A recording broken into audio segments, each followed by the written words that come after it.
Apophenia is a tendency to perceive meaningful connections between unrelated things.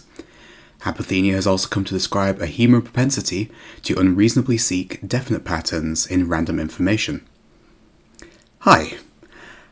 I made this presentation before ZA came out and was planning to record then, but by that point this conversation had kind of died, and now it is not dead. And it has driven me to finally get this recorded and put out there. So, what am I actually talking about in this? For those who are uninitiated for whatever reason, there is this person called Taco on Twitter who said back in February that most Mega Pokemon designs have been shaped like an X or a Y.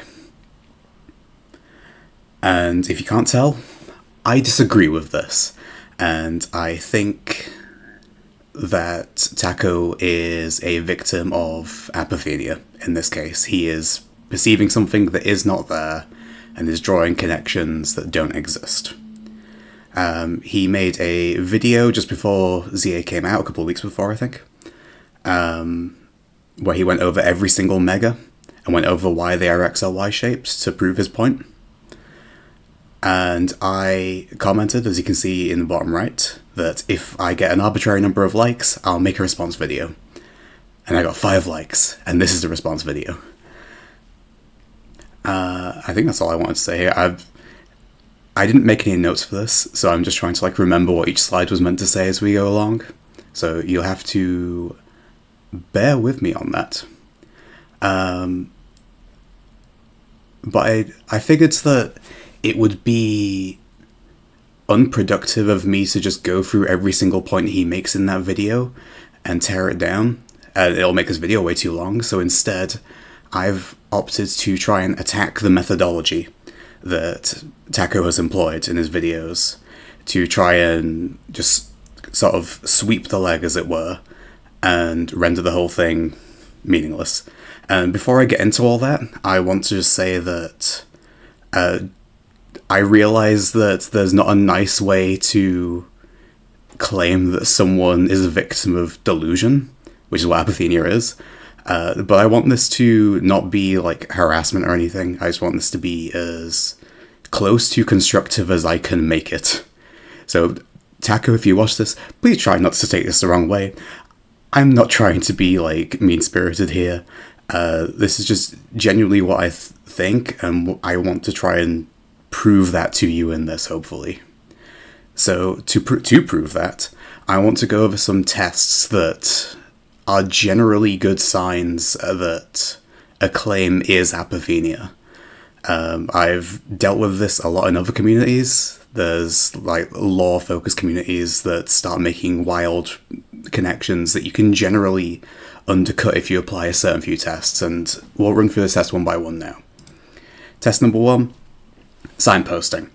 In a work of fiction, if an author wants to inform me that something is a motif or has some certain meaning, they will tend to go out of their way to make that obvious or stop people second guessing or interpreting it some way it wasn't meant to be interpreted.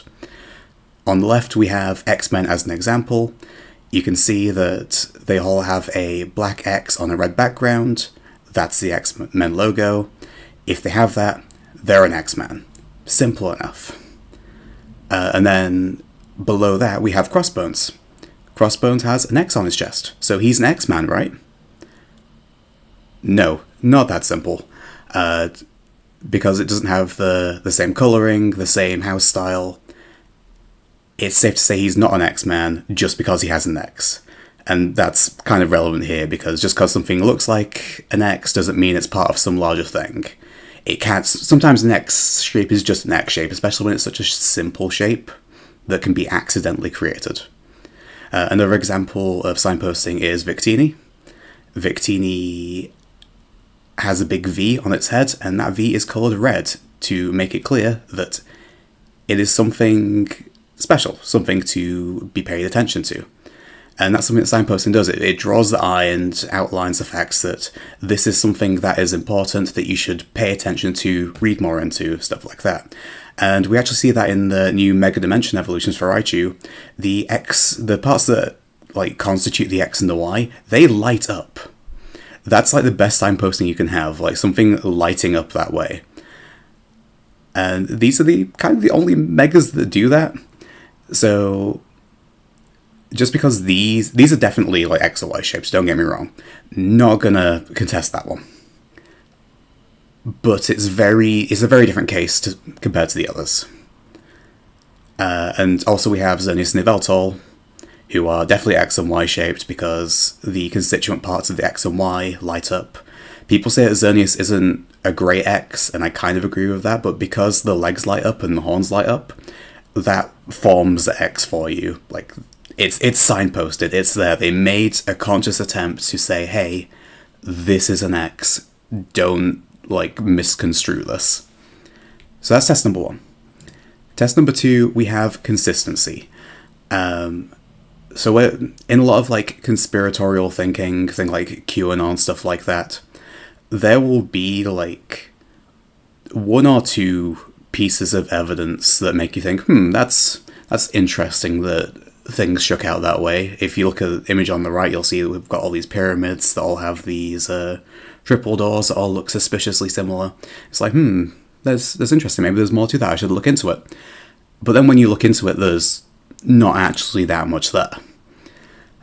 So what you'll see is when you have apophenia-based theories, you'll see maybe a couple of good pieces of evidence that can get the ball rolling, and then that evidence will decline in quality as they have to grasp at more and more straws. So when we look over Techo's evidence, what we want to be seeing, ideally, is a consistent application of these X's and Y's. Like, the same amount of obviousness, not necessarily size and colour, but it helps that it's not like a tiny X somewhere in a corner or something like that. So that one's fairly straightforward. I think this is the least important of the 3 tests, because the other 2 failing will just mean this one automatically fails. So this is kind of like a byproduct more than the test in of itself. The 3rd test is what I like to call claim inversion, which is basically, we take Techo's theory, that it's an X and a Y, and we assume for a second that it is false. And if it is false, does that inhibit our ability to understand the design? Like, take the Incineroar line, for example. If I brought this to somebody who has not seen Pokemon before, and told them that these 3 have nothing to do with each other at all, their first reaction would be, that's kind of strange. They're all cats, they all have the same colour palette, the same stripes on their legs. They've even got that same motif on the forehead, which goes into the chest when it's Incineroar. Like, surely these are connected, right? And they would be correct, because it is strange once you remove the context of evolution lines from these designs. Similarly, we've got Baxcalibur down below. Everyone thought Glaive Rush was kind of weird, until you have the context of Godzilla. Now it kind of makes more sense. And now I've added all these Mega Reuniclus fan arts on the side here. I unfortunately couldn't grab all the artist names. I would love to credit them all here. But I just grabbed them from Google because I'm extremely lazy. I'm sorry if you drew this. But the reason I put them all here is because maybe 1 or 2 of them followed the X and Y theory to inform their design, but they didn't all do that. Surely you could agree with that. And that's because it's not strange if we assume that the X and Y theory is false, that they all came out very X-shaped, because, you know, with the whole mitosis, like, concept, going from 2 arms to 4 arms for Mega, just, like, it's natural. It's a natural thing to do. So there's no reason to assume that the X and Y theory is correct based off the fact that it's an X shape, because the X shape isn't strange. It's a very normal shape to have in any design.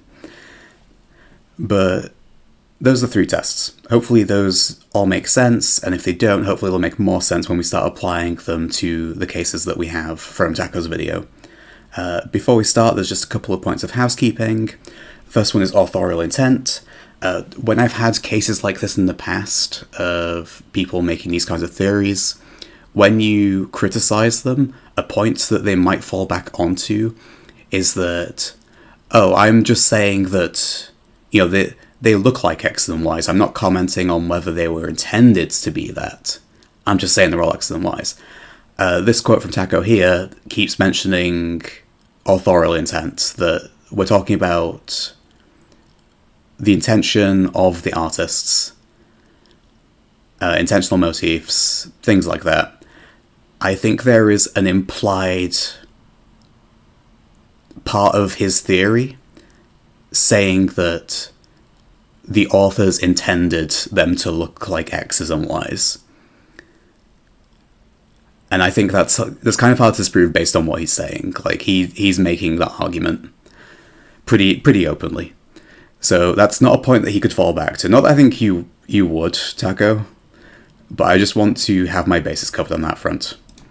And then another thing I just want to mention, not necessarily to cover my bases, but because it might help inform people refining their theories after the fact, is that between Gen 6 and 9, we've had 2 changes in art director. So if we go back to, like, the Mega Raichu X and Y, like, yeah, they look like X and Y, but if after this video you're thinking, like, why is it just these 2 and not all the others? Like, why is it just these 2? Well, it could be explained here, because ZA has an art director who has never been art director before, who might have a different artistic vision. So when we get an X and Y Mega, they might want to make it look like an X and Y. But I just thought I'd mention that one. It's not necessarily... I'm not wanting to make that... I don't want to pull anything from this, really. I'm just putting it out there because I thought it was an interesting thing to note. But anyway, on to the cases themselves. And I thought I'd start pretty strong. I want to kind of try and Iron Man Taco's points as much as possible. So we're going to start with the strongest ones and kind of work our way down and see how deep we can get. And I think the strongest example in Taco's video is Dragonite, because Dragonite just ticks all of the boxes. It's signposted really well. The wings stand out on the design, it very much so. The shape is very clear and strong. You've got 2 big prongs, and then Dragonite has the right proportions to make it a full Y. And then, without further context, the wings are kind of odd in that they're on the head. Like, wings go on your back, right? And some people have proposed that, like, it's inspiration from, like, Hermes, because we know Dragonite is used as a messenger sometimes. Maybe it's kind of working on that. But if we don't have that kind of inspirational context, like, it looks kind of weird. I think that's a lot of people's reaction to it. So the whole XY thing could cover for that. So I think this is a case where it passes the claim inversion test.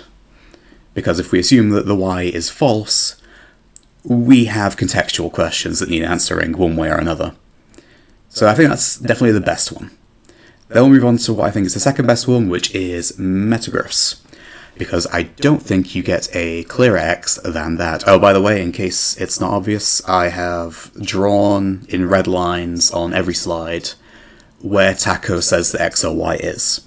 So if it's unclear, just look at the red line. But yeah, big X, pretty clear, I'd say, unambiguous. The problem here is claim inversion. Now, Taco's mentioned here that people have already criticized this, saying it's already X-shaped. But his counter is that that's obviously why they've picked it and exaggerated it. Why would there be a rule against that? And I'm not saying there would be a rule against that, but if we assume for a second that your claim is false, and they're not trying to make it X-shaped, does this design still make sense? Yes, it does, because what else would they do with Mega Metagross? What do you do with it other than make it an X if it's already an X? So you create a problem there where this slide can't be evidence for the theory being true, because this was going to be the case no matter whether it was true or false. So it doesn't do anything. And I've put Aerodactyl at the side because it's sort of in the same boat, where Aerodactyl's meant to be a Y, I believe, but because you're a pterodactyl, because you have wings and a tail, you already make a Y shape, and Mega Evolutions, if the Pokemon has horns, a Mega Evolution makes the horns longer. That's just like a rule. It's like Kaiju Transformation 101. You make the horns longer, which, yeah, it's going to make more of a Y shape. And then Aerodactyl, its design and its sprites have always emphasized its lower jaw, so making its lower jaw bigger was always going to be on the cards. So Mega Aerodactyl is like a victim of coincidence here. Like, it was always going to go in that direction, whether the theory is true or not. You can make an argument for the thing on the chest, like, that's kind of Y-shaped, but that's not as strong as you'd like it to be. But I can respect that I don't have any counterpoint for the chest, but that is just like a Y-shaped thing that is on there. Which is why we're still at like the top range of evidence. Like, this is still like the good stuff. The theory could still be real. There's nothing wholly disproving it. You just can't really use these two as good evidence because they were going in this direction anyway. Moving now on to Ampharos, where we're starting to dip a little bit. I'd say it's still acceptable. The black banding helps to outline the Y pretty clearly.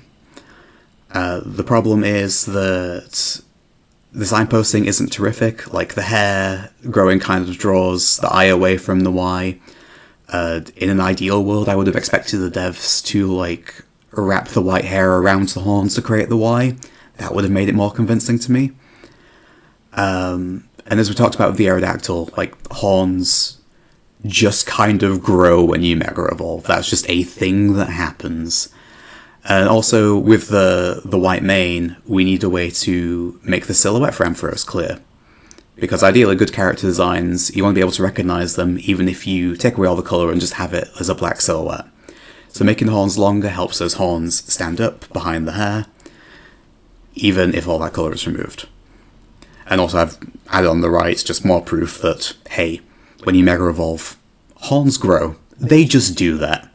So I don't think any cases where horns are growing is particularly good evidence for something being Y-shaped, because why would the horns not grow? If the theory is false, those horns would grow anyway. On to the next. Charizard. This one is a bit... It's an interesting one. I don't entirely know what he was going for with this. Obviously Charizard Y is meant to be Y-shaped. The problem with that is that it's the same as regular Charizard, who was already Y-shaped. It's not more Y-shaped than it was before, really. And then Charizard X, I think it's extremely weak. Like, the blue flames coming out of the mouth, I believe, are meant to be the top two prongs of the X, and then the legs are the bottom two prongs. But obviously, to signpost that correctly, I would like to see, like, flames also, like, on the legs to highlight, where the X actually is. It's kind of lopsided. It's not that strong. It's a bit vague. It's a bit of a reach. And then the notes at the top just say, like, X glides in an X shape. I just don't think that's true. I'm looking at the picture. No, it doesn't. It doesn't do that. One thing I will say, though, is that back when X and Y had just released, I swear that the conversation was not about if they were X and Y shaped, it was about if they struck X and Y poses when they Mega Evolved. And I think there is a very good case. I've put pictures on the left and right. Charizard X curls its wings upwards, so it forms kind of an X shape with the legs. Why does it do that? Maybe it's to be an X shape. I think there's more of a case for this theory being correct than being X or Y shaped by default. Something maybe to fall back on if you come out of this thinking that the whole X and Y thing's a bit weak. But also, like, I'm dubious about this one as well, just because Mewtwo X and Y kind of really lose, especially X. X just isn't good. Especially X X under this theory, under Taco's theory, doesn't work at all, Mewtwo X. I believe he just uses, like, the shoulder pads and the legs, but, like, they're two different colours. I'd like the thighs to be purple, like the shoulder pads, if it was an X. It just doesn't work with the signposting. So that's X and Y. Like, maybe there's something to chew on there with the poses, if you want to go in that direction. Yeah, here is where we really start to go downhill. Because I watched the video of Taco's, and when it got to Blaziken, I'd already seen Medicham. I'd seen him conclude that it was a Y. And one of the reasons he'd concluded it was a Y was because everything was pointing upwards. And Medicham was standing on one leg to create a stem for the Y. So imagine my surprise when Mega Blaziken is apparently X-shaped. Even though it has all of the features aforementioned. And I don't really know what to say about that. Like, this seems contradictory to me. On the one hand, like, Mega Blaziken, its hair is pointing upwards, it's got the Y stem. Taco mentions that the fire wrists flare outwards, but I've looked across, like, multiple animations and they very much go upwards. Like, the one in the bottom right kind of goes downwards, but the rest generally point upwards. Like, surely that's a Y shape, right? Going off of Medicham's logic. But then, moving over to Medicham's logic, as you can see from the red line, like, there's two of the tassels that are just kind of being ignored. And his reasoning for that is that, like, everything generally points upwards, therefore it is Y flavored. I don't like that. That just feels really not compelling. The signposting of there being four things, that should be sufficient for an X in my mind. And if not, you're kind of just ignoring two of the tassels, which isn't great.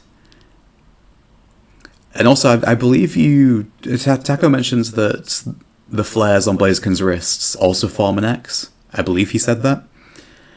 But as we just mentioned, like, they go upwards for the most part. They don't form an X shape. So this is just contradictory, which I don't think is a great look. You've got to go either one way or the other for both of them, and no matter which way you go, based on what Taco has said, there are still gaps to be filled in. I don't think the claiming version is entirely red like the other two are, because, like, if you somehow made them consistent, then maybe there's a way you can argue it. But these two are, like, definitely the first signs that Taco wasn't necessarily thinking about this as hard as he could have when presenting it. Speaking of not thinking very hard about things, Garchomp kind of, it's one of those ones that I kind of had my head in my hands for, because you can see in the image below with the pink what he thinks the X shape is, and I have no words. In what world is that the X shape? There's nothing like leading the eye. So theoretically, the closest thing you can think of is, like, the spikes running up the chest are, like, drawing a shape. But that's not an X that it's drawing it upwards. So maybe you could say that it's like a Y with the spikes leading up to the two jets on the side of the head. And that's a Y. But no, he said it's an X. And there's just, like, no regard for signposting in this. I believe he said that the shoulder pads, like, becoming more pronounced seals it as an X because it, like, outlines the points. But, like, shoulder pads are just kind of cool. Like, if you want something to look cool, just, like, use shoulder pads to create more of an hourglass shape. Like, I've got Darkrai and Barbaracle on the sides as examples of that. It's just something they do when designing Pokemon. If they want it to look cool, just give it shoulder things. Like Mega Malamar did it as well. It's got shoulder things. Doesn't mean it's an X. I am just kind of speechless for this one. There are no grounds to say this, and I put Mega Alakazam at the side because it's an example of the same kind of quality, where he said there was an X, and there just isn't. It isn't there. It's not there. Like I saw him draw it clear as day. I saw him give his best explanation, but it just isn't there. And Alakazam is the same. It's just like he got some shoulder pads. Cool. Shoulder pads are cool. It doesn't need to be more than that, I'm afraid. I'd say that's as bad as it gets, but unfortunately it does get worse, because next we have Blastoise. To find the why Taco has seen in Blastoise, you have to turn it upside down, which I believe is as far away from signposting as you can possibly get, and we are just we're in a pretty bad position in terms of quality of evidence at this point.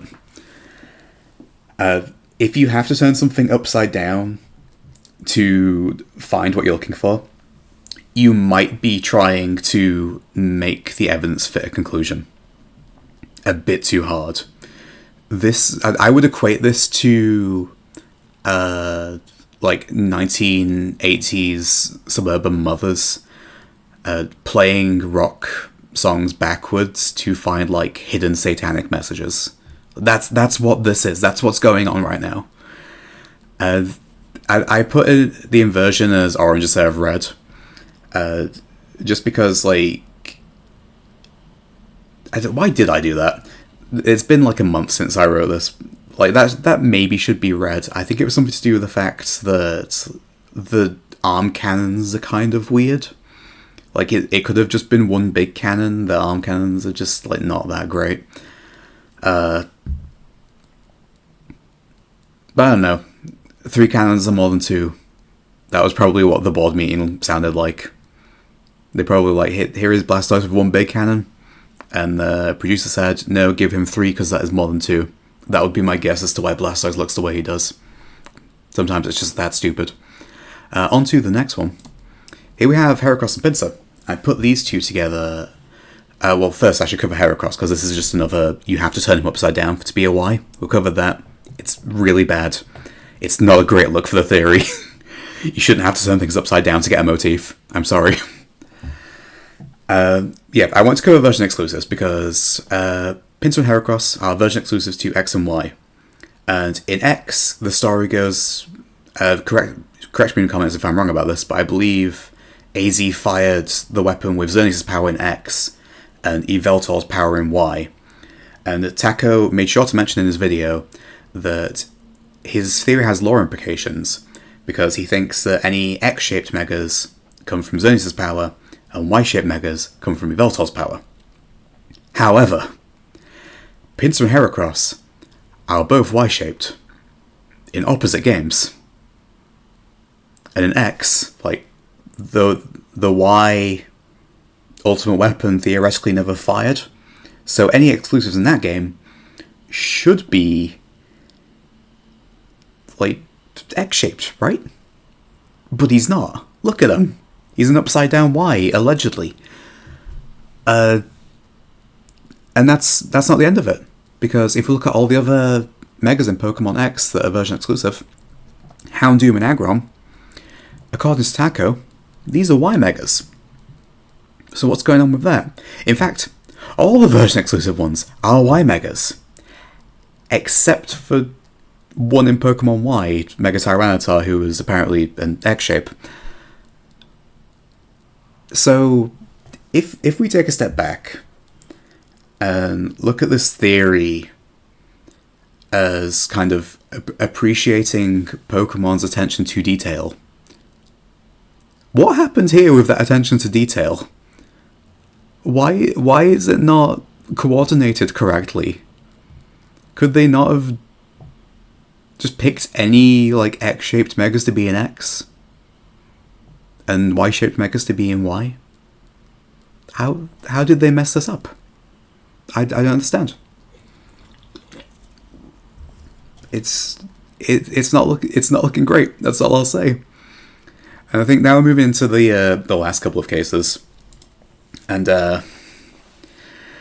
yeah, like even Taco just admits that this one does not really work. Like, I see where he's coming from, but it isn't a Y, and even he has to kind of admit that it's not a satisfying one. I don't think there's much more to say about that. You can see it. You can see what he said was a Y, and you can see that it isn't a Y. So I don't think I have to talk about it more than I have to. And then on to the last one. This is Sableye. He just says that he has no idea what this one is, but he kind of like... He goes through all the better ones first, declares that his tweet has been validated, and then brings up Sableye, which is a tiny little bit disingenuous, I think. I know that your tweet said that you only have to prove that most of them are X or Y shaped, but I don't know. It didn't sit with me well that you declared your tweet proven, and then you go, oh, by the way, I have no fucking idea what this is.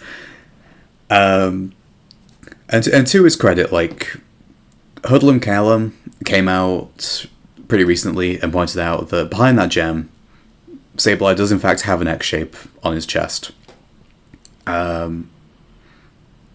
Is it a great example? No. I don't think the X shape should be hidden like that, if that's what it's meant to be conveying. I also think there's just a better explanation, which is it's a gemstone. Gemstones have settings that are generally like 4 prongs to keep it in place. And there's 4 prongs around where the gemstone slot is. I think that might serve to be a better explanation of what that's meant to be. And also potentially to give a better indication that it's an empty hole and not like a black gem or something. So yeah, like, it's not as horrible once Callum put his hat in the ring, but I don't think Taco should have like been as certain as he was in the moment, knowing that like this was in his presentation, because this is not good. This is not good at all. So, conclusion. Based on the quality of evidence, there's too many cases where it seems like square shapes trying to be jammed into circular holes. The evidence is being contorted in whichever way best fits the conclusion. So I think it's pretty safe to say at this point that the theory is false. Because there's just too many cases where you have to contort the design to get to where you want. It's not signposted, the evidence is not consistent, and so many of them work absolutely fine on the assumption that this theory is false. So it's false, most likely. However, if you want to fall back to the idea that X and Y megas strike like X and Y poses when they mega revolve, I think there is some like genuine evidence there, and I think it's a much more defendable claim than this. Now, this is where the presentation would end if I'd have done it before ZA came out. However, there have been developments since, and this boss fight has a phase 2. Taco has made a few tweets about the ZA megas now that he's finished the game, so we're just going to skim through those real quick as well, and then I will also give my thoughts on any ZA megas he has not covered yet, just to see how well they'd fit into the whole theory. I'm going to start with Starmie. Starmie, like, there's not too much to say about this one, unfortunately, because it's such a simple design. Like, yes, the diagonal things get longer, but it's such a simple design that there's not much you could have done with it in the first place.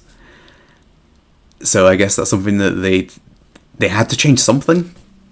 Like, I put them all in orange because putting them in reds, like, the X is kind of obvious, but it's also such a small change. that comparing it to something like Metagross and Dragonite back at the beginning, you can't put it in green.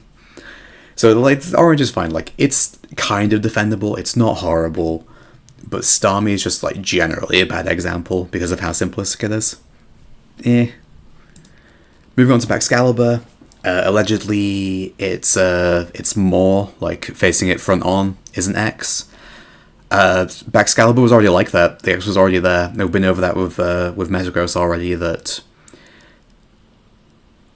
it was going to be like that anyway when it Mega Evolved, regardless of whether your theory is true or not. So this is not good evidence. And also, like, surely you have your X/Y relating to the sword if you Mega Evolve. Like, the signposting points towards the sword because it is Baxcalibur, and Baxcalibur has a big sword. I guess, like, there are 4 prongs pointing inward, but they don't line up to make an X. Like, they kind of point past each other. So I'm hesitant to say that that would be a particularly good pivot if you wanted to go in that direction. Chimecho, I think this one's a lot better. You've got your 3 prongs, or your 2 prongs in your stem rather, and they're all colour-coded red. It stands out against the gold. It's really obvious. Cool Y. Clearer than its peers. Not as clear still as like Metagross, which is why I hesitated to give it the green, I think. But it's still pretty good. I think this is like acceptable evidence. Inversion is kind of shaky because like it's trying to look like Chingling. Chingling has those 2 bows. Chimecho itself was always going to be sent to stage on the design, and the Chingling bows were going to be symmetrical always. So in what world do you make this concept work in a way that does not produce a Y? It's not quite a red. I put it orange because it's still like, it's a pretty defined Y.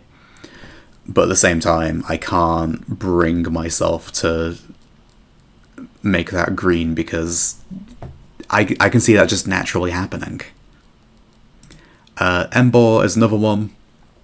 I think the Y is incredibly clear on here, so signposting is a go.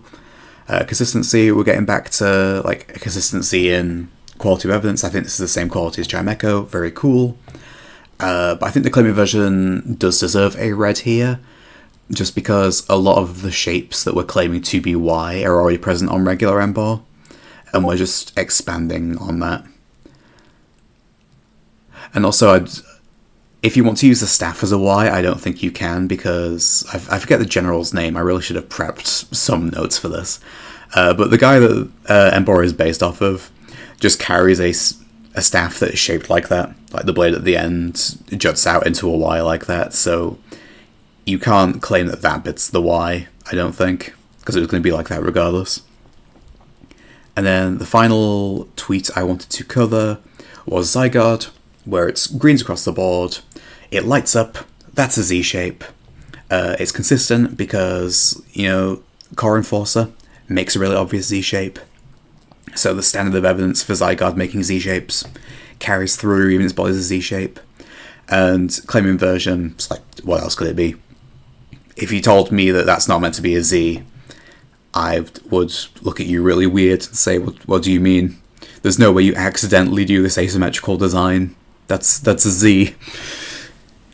But yeah, the problem with this, though, despite it being all greens, is that this is all evidence for Zygarde being Z-shaped. This has absolutely no bearing on Mega Evolution, because Zygarde is just generally related to the Z-shape, so of course the Mega is gonna have a Z-shape, if that makes sense. So yeah, unfortunately, like, it's a good observation. I didn't actually notice this, so I'm glad you pointed this out, Daco. But it's nothing to do with Mega Evolution, unfortunately. It's just to do with Zygarde, so it's not evidence. I'm sorry. And then I wanted to cover some Megas, just a handful, that Taco's not tweeted about yet. I'm sure it'll come in time. Starting with Mega Frostlass. I'm sure he will say this is a Y, but as we've talked about in the past, horns just grow. They just do that. The horns getting longer is not evidence for this becoming Y-shaped, because regardless of whether our theory is true or false, the horns were going to grow. They just do that. Clefable, I have a strong suspicion that this is going to be an X with the tops of the wings connecting to the bottom of the opposite wing. But I believe that this is ignoring that the wings are three-pronged pretty hard. I don't think it makes an X shape. The wings are not X-shaped. They're like a UK flag shape, I guess. Dragalge, I think Dragalge, other than Dragonite, might be your strongest contender for good evidence. It just makes a pretty clear and inarguable X shape. It's not as strong and distinct as Dragonite, but it's a runner-up. It's pretty good. So if you're gonna rally around any specific ZA design to back up your theory, let it be Dragalge. I think that's as good as you're going to get. Megaphalanx, please, for the love of God, do not say that it's an upside down Y. Please, I beg of you. I can see it. I can see that you want to say it's an upside down Y. No, it isn't. Stop using that as evidence. It looks kind of silly. You could fall back on the idea that the little guy with his eyes closed is making an X shape. It's a very tiny X. I would expect an X shape to be more forefront than that. There's a very obvious explanation for why his eyes are doing that. I'm actually really curious to see how you explain Phalanx as X or Y, because the possibilities, I've looked at this image for like half an hour, trying to figure out what it can be, and I don't think there's a good answer. I think either one of the ones I've said aren't sufficient, and they're kind of just reaching. And then we have Pyroar at the end, who I wanted to bring up because I think he kind of debunks the whole thing. Because we know what Pyroar's main is meant to be. I believe it's kanji for like blaze, I think. Like regular Pyroar is fire, and then when it mega evolves, it's blaze. So, yes, this mega design does mean something. It's got a symbol hidden in its design. But it's not an X and it's not a Y. And like you can claim that there's an X or Y shape in there, but like we have the signposted intent of what the main is meant to reference. And you're just going to say that, oh yeah, it also doubles as an X, by the way. I don't think we buy that. I don't think we buy that one. It's just Blaze. But yeah, that's the end of it. The conclusion's the same as before. I think going over this and picking apart the methodology rather than individual examples hurts this theory pretty bad. Because it's one of those theories that's kind of built on not thinking critically, and if you flip the theory around and like assume that it's false for a second, and go through all the megas with the eye that it's false and ask, like, does this make sense if my theory isn't true? Oh, it makes perfect sense? Ah, okay. Yeah, I think applying that critical lens does not help these kinds of theories. And again, I want to make it clear that, like, while I think this is absolutely a case of apothenia, these cases are, like, baked into the human psyche. We seek out patterns. It's what we do. It's what we're good at. So you are not crazy or stupid if you have bought into this. Nor are you crazy or stupid if you continue to buy into this, because I know that people will go through all this and still stick to their guns, because there's always a few. But yeah, now that I've said my piece, I don't care either way if you believe this or not. I just wanted to say my piece on it. And I'm actually curious how people that watch this video will go into Mega Dimension. Will the people that would have previously said, oh, this is X, this is Y, start looking at things a bit more critically and maybe step back from stuff? Or maybe we just double down on Upside Down Wise being perfectly valid. Who knows? I have no plan on how to end this, so I am just going to press stop recording.